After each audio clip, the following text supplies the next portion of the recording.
जय श्री राधा कृष्ण भगवान जी की जय। इंदिरा एकादशी व्रत की मंदिर श्री बंसी वाले महात्मा यूट्यूब चैनल की ओर से हम आप सभी भक्तों का हार्दिक अभिनंदन करते हैं।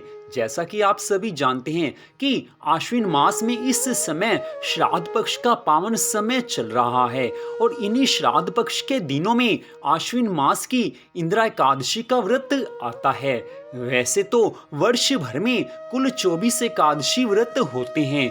हर एकादशी व्रत का अपना अपना अलग महत्व है और जिस वर्ष में अधिक मास होता है उस वर्ष में 26 एकादशियां होती हैं। तो यहाँ पर हम बात करने जा रहे हैं आश्विन मास के कृष्ण पक्ष की इंदिरा एकादशी व्रत की। तो आज की इस वीडियो में हम आपको बताएंगे कि इंदिरा एकादशी व्रत 1 अक्टूबर को है या 2 अक्टूबर को है और इंदिरा एकादशी के व्रत का शुभ मुहूर्त कौन सा है और इंदिरा एकादशी के व्रत की पारणा का शुभ मुहूर्त कौन सा है। इंदिरा एकादशी के व्रत की विधि कौन सी है। इंदिरा एकादशी के दिन जो विशेष उपाय किए जाने चाहिए वो उपाय कौन से हैं, इन सब की जानकारी हम आपको यहाँ पर देने जा रहे हैं। तो सबसे पहले जो इस समय श्राद्ध पक्ष का समय चल रहा है, इन्हीं श्राद्ध के दिनों में आश्विन मास के कृष्ण पक्ष की इंदिरा एकादशी आती है। इस कारण इंदिरा एकादशी का महत्व बहुत ज्यादा बढ़ जाता है। पितृपक्ष का समय है और इस समय में पितृ हमारे घर में आते हैं। अगर किसी कारणवश मनुष्य के पितरों की सद्गति ना हुई हो, उनकी मुक्ति ना हुई हो, तो इंदिरा एकादशी का व्रत रखने से उसका पुण्य फल अपने पितरों को देने से पितरों की मुक्ति हो जाती है। इंदिरा एकादशी के व्रत से भगवान की कृपा तो मिलती ही है, देवी देवताओं की कृपा भी अवश्य मिलती है और साथ में पितरों का आशीर्वाद मिलता है, जिसके कारण मनुष्य के जीवन में सुख संपत्ति आनंद आ जाते हैं। उसके जीवन में किसी चीज की कमी नहीं रहने पाती। तो यहाँ पर हम सबसे पहले आपको बताने जा रहे हैं कि इस वर्ष इंदिरा एकादशी किस दिन है। तो इस वर्ष आश्विन मास के कृष्ण पक्ष की इंदिरा एकादशी का व्रत 2 अक्टूबर दिन शनिवार को है। वैसे तो एकादशी तिथि एक दिन पहले अर्थात 1 अक्टूबर दिन शुक्रवार को रात्रि 11:03 से आरंभ हो जाएगी और अगले दिन शनिवार 2 अक्टूबर को एकादशी तिथि रात्रि 11:10 तक रहेगी। इसलिए जो इंदिरा एकादशी का व्रत है वो 2 अक्टूबर दिन शनिवार को है। 2 अक्टूबर दिन शनिवार को इंदिरा एकादशी का व्रत रखा जाएगा। तो अब हम आपको यहाँ पर बता रहे हैं कि इंदिरा एकादशी के व्रत की पारणा का शुभ मुहूर्त कौन सा है। तो व्रत की पारणा का शुभ मुहूर्त 3 अक्टूबर 2021 दिन रविवार सुबह 6:15 से लेकर सुबह 8:37 तक रहेगा। इस समय के बीच में व्रत की पारणा कर सकते हैं।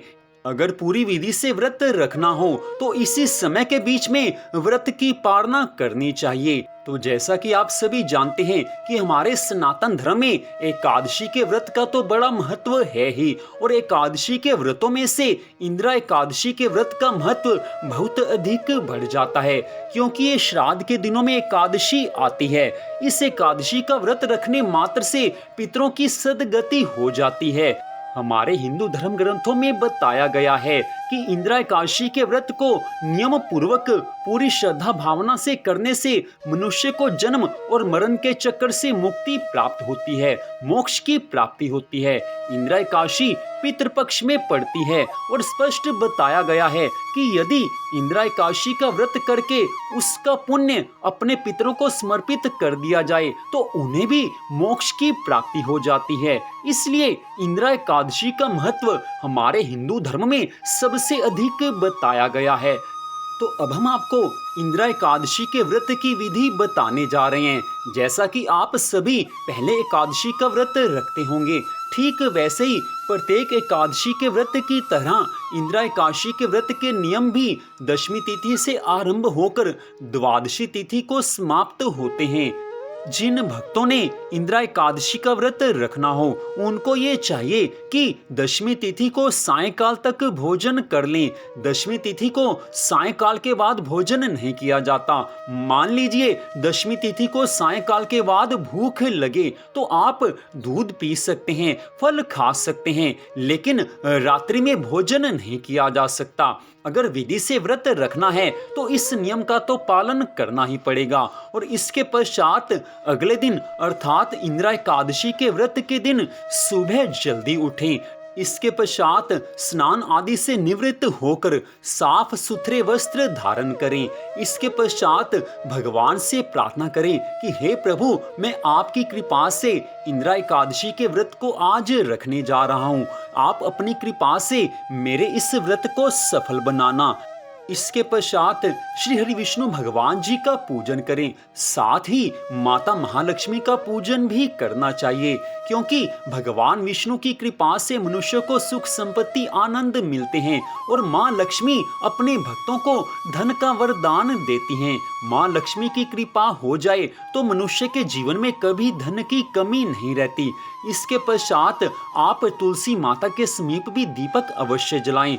ऐसा करने से श्री हरि विष्णु भगवान जी की अनंत कृपा मिलती है। भगवान जी के पूजन के समय गंगा जल, रोली, चंदन, धूप, दीप, फल फूल आदि से पूजन करें। ये सब आप पूरी श्रद्धा भावना से सब कार्य करें, क्योंकि श्रद्धा भावना से की गई पूजा को भगवान अवश्य स्वीकार करते हैं। भगवान जी के पूजन के पश्चात इंदिरा एकादशी के व्रत की कथा को पढ़ना चाहिए या इस कथा को सुनना चाहिए। दोनों का ही बराबर फल बताया गया है। तो इसके बाद बात आती है कि इंदिरा एकादशी के व्रत को आप निर्जल भी रख सकते हैं या निराहार भी रख सकते हैं। जैसे आपकी शरीर की सामर्थ्य हो उसी विधि से आप व्रत रख सकते हैं। आप अगर चाहें तो एकादशी के व्रत वाला भोजन एक समय कर सकते हैं। अगर आप चाहें तो दूध, फल इत्यादि ले सकते हैं। इसके पश्चात बात आती है कि इंदिरा एकादशी के व्रत के दिन विशेष रूप से श्री हरि विष्णु भगवान जी की प्रसन्नता प्राप्त करने के लिए ओम नमो भगवते वासुदेवाय इस मंत्र का जाप करें।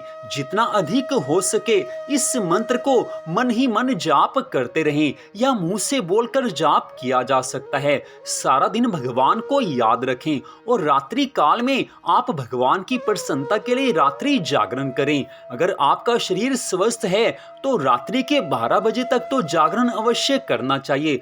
उस जागरण के समय में भगवान के नाम का जाप और संकीर्तन किया जा सकता है।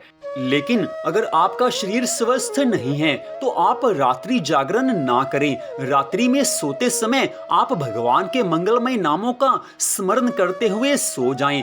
इससे भी भगवान की कृपा मिलती है। तो अब हम आपको बताने जा रहे हैं इंदिरा एकादशी के वो उपाय कि जिन उपायों को करने मात्र से भगवान की अनंत कृपा मिलती है। मनुष्य के जीवन में सुख संपत्ति आनंद आते हैं, उसको मोक्ष मिलता है।